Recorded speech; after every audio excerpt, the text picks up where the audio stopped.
میرے معاملات سے آپ یقین کریں کچھ لوگ طلاق کا مسئلہ پوچھنے آتے ہیں تو میں رو پڑتا ہوں چھوٹے بچوں کو دیکھ کے. یعنی چھوٹی بیٹی ہے 4-5 سال کی اور مفتی نے کہہ دیا ہے کہ طلاق ہو گئی ہے تو اب یہ اکٹھے نہیں رہ سکتے, تو بیٹی روتی ہے, کہتی ہے پیر صاحب مجھے ماما اور بابا دونوں چاہیے, میں علیحدہ نہیں رہ سکتی. لیکن میں کیا کروں, میرا دین کہتا ہے کہ 3 طلاقیں دے دیں تو 3 طلاقیں ہو گئیں.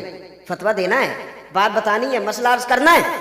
لیکن تکلیف اس بات کی ہے کہ لوگوں کا علم سے رشتہ ہوتا تو شادی سے 15 دن پہلے شیروانی کے لیے گئے تھے اور شادی سے 1.5 ماہ پہلے فرنیچر کے لیے گئے تھے اور کتنے کتنے دن شہروں میں جا کے ضائع کیے تھے. اللہ کرے کوئی 1 گھنٹہ نکال کے کسی عالم کے پاس بیٹھتے, اس سے نکاح طلاق کے مسئلے پوچھتے کہ صاحب کیا کرنا ہے, کدھر جانا ہے. تو ہم نے وہ نہیں پوچھا. اگر ہمیں پتا, حضرت عمر کوڑے لگواتے تھے جو 3 طلاقیں کو بندہ کٹھی دے دیتا تھا, فرماتے تھے قابل تعزیر جرم ہے, لیکن طلاق بہرحال نافذ ہو جائے گی. 3 طلاقیں دے دی تو 3 ہے. کچھ لوگ کہتے ہیں, سادے بندے کہتے ہیں دیکھو جی میں نے 3 طلاقیں دے دی ہیں پر ایک ہی دفعہ کیسے ہو گئی. تو میں نے کہا جس طرح قبول ایک ہی دفعہ ہو گیا تھا کہ نہیں ہو گیا تھا, کہ 3 مہینے لگے تھے.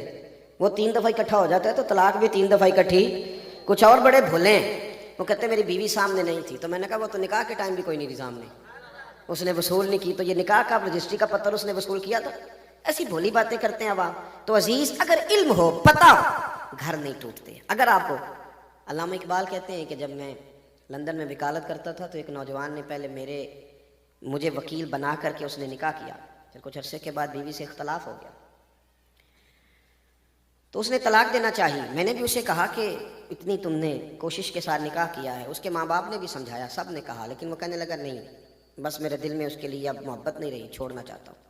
یہ نوجوان میری بات پر غور کریں, میں نے اب چھوڑ کے رہنا ہے.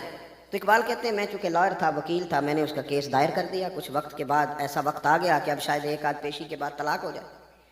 تو ایک دن وہ سر شام آ گیا, کہنے لگے اقبال کیس واپس لے لو, مجھے طلاق نہیں دینی. تو میں نے اسے کہا کہ اب کیا ہوا, غیر مسلم ہے. کہتا ہے میرے پاس نا مسلمانوں کے پیارے نبی علیہ السلام کی ایک حدیث پہنچ گئی ہے. یہ حدیث کنز العمال میں, مسند امام احمد میں, دیگر کتب احادیث میں موجود ہے. وہ کہتے ہیں ایک حدیث نے نا میری سوچ بدل دی ہے. اگر آپ کی سوچ بدل جائے نا کبھی, سوچ, یعنی میرے پاس ایک بچہ تھا تو کہنے لگا لوگ چین نہیں لینے دیتے, آپ فون بند کیوں نہیں کرتے. کچھ لوگ ایسے ہیں وہ صرف اپنا وقت دیکھ کے فون کرتے ہیں, جس کو بھی کرتے ہیں. آپ اس کو بند کر دیں اگر آپ کو کوئی کام کرنا ہے. تو میں اسے کہتا ہوں یار میرا دل کرتا ہے میں فارغ بیٹھا ہوں یا کچھ کر رہا ہوں تو کوئی فون آئے, کوئی بندہ مسئلہ پوچھ لے, تو میں اسے عبادت سمجھ کے بتاتا ہوں. تو مجھے لگتا ہے کہ کافی ساری نیکیاں میں نے پیچھے جمع کر لی بیٹھے بیٹھے ایک مسئلہ بتا کے. تو میں اس شرعی معاملات کے لیے اس کو آن رکھتا ہوں کہ شاید کوئی ایسا موقع مل جائے کسی کو بات بتانی پڑ جائے. ہاں کسی محفل مجلس میں ہوتا ہوں تو بند کر لیتا ہوں. میرے بھائی اگر آپ کا ذہن بن جائے نا کہ یہ عبادت ہے, پھر آپ کا رنگ اور ہوتا ہے. یعنی اگر ذہن بن جائے کہ یہ رستہ بتانا عبادت ہے تو پھر آپ کا دل کرے گا کہ کوئی مجھے ملے, میں اسے رستہ بتاؤں, ورنہ آپ جان بھی چھڑاتے ہیں بڑے سارے کاموں سے. تو اقبال کہنے لگے کہ وہ آیا اور کہنے لگا کہ اب نہیں طلاق دینی, مجھے مسلمانوں کے نبی کریم علیہ السلام کی ایک حدیث پہنچ گئی ہے, اب میں نہیں اپنی بیوی کو چھوڑوں گا. تو اقبال کہتے ہیں میری دلچسپی بڑھ گئی, شوق بڑھ گیا, میں نے اس کو بٹھا لیا, میں نے کہا مجھے بھی سنانا. تو کہنے لگا کریم محبوب علیہ السلام نے فرمایا, حضور نے فرمایا, یہ حدیث یاد رکھنی ہے آپ, یاد رکھنی ہے آپ. حضور نے فرمایا اپنی بیوی سے بغض نہ رکھو, اس سے عداوت نہ پیدا کرو. میاں بیوی نا کئی دفعہ مقابلے پہ آ جاتے ہیں, ہر وقت ایک دوسرے کو غلط ثابت کرنے کے چکر میں پڑے رہتے ہیں, اس سے گھر ٹوٹتا ہے, حالات خراب ہوتے ہیں. حضور نے فرمایا اپنی بیوی سے بغض نہ رکھو, اگر اس کی کچھ عادتیں تمہیں ناپسند ہیں تو ان پر غور کر لو جو تمہیں پسند ہے. جو اس کی عادت اچھی ہے اس پر غور کر لو, لیکن بغض پیدا نہ کرو. وہ کہتا ہے میں نے کل یہ حدیث مجھ تک پہنچی, میں نے پڑھی تو میرا تو بالکل نا زاویہ نگاہ ہی بدل گیا, سوچ ہی تبدیل ہو گئی, گویا میں ادھر جا رہا تھا, حضور کے فرمان نے مجھے اس رستے پہ ڈال دیا ہے. کا معنی کیا ہے؟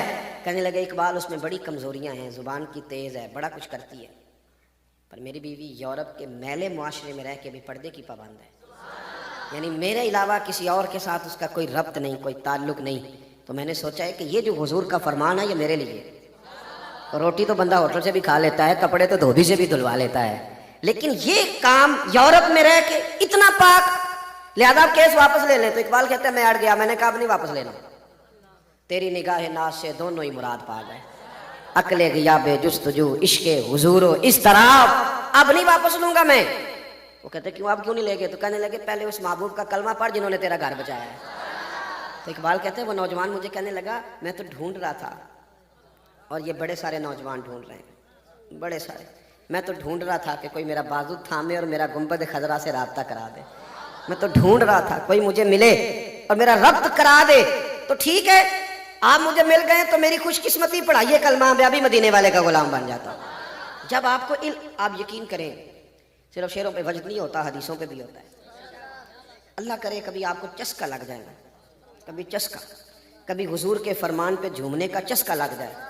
اوئے ہوئے ہوئے، ایک حدیث پڑھ لیں، سارا دن طبیعت شاش بشاش رہتی ہے، مزہ ہی رہتا ہے، مزہ ہی، یعنی لطف